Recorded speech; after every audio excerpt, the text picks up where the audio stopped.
ఖమ్మం జిల్లా భూదాన్ బాధితులకు న్యాయం చేయాలని శాంతియుతంగా నిరాహార దీక్ష చేస్తున్నటువంటి డాక్టర్ విశారదన్ మహారాజ్ గారిని ఈ ఖమ్మం జిల్లా పోలీసులు అక్రమంగా అరెస్టు చేసి ఎక్కడికి తరలించారో చెప్పకుండా పబ్బం గడుపుతా ఉన్నారు.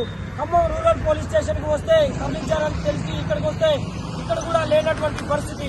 విశారదన్ మహారాజ్ గారిని కిడ్నాప్ చేసి ఒక్కరినే ఒంటరిగా ఎక్కడికి తీసుకెళ్తున్నారని ప్రశ్నిస్తా ఉన్నారు.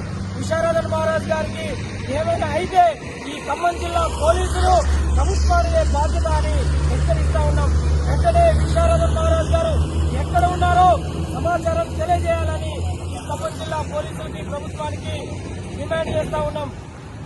నశించాలి పోలీసుల వైఖరి, నశించాలి పోలీసుల వైఖరి, నశించాలి పోలీసుల వైఖరి, తెలియజేయాలి విశారదన్ మహారాజ్ గారి సమాచారాన్ని చెప్పాలి. విశారదన్ మహారాజ్ గారు ఎక్కడున్నారో వెంటనే చెప్పాలి. విశారదన్ మహారాజ్ గారు ఎక్కడున్నారో వెంటనే చెప్పాలి.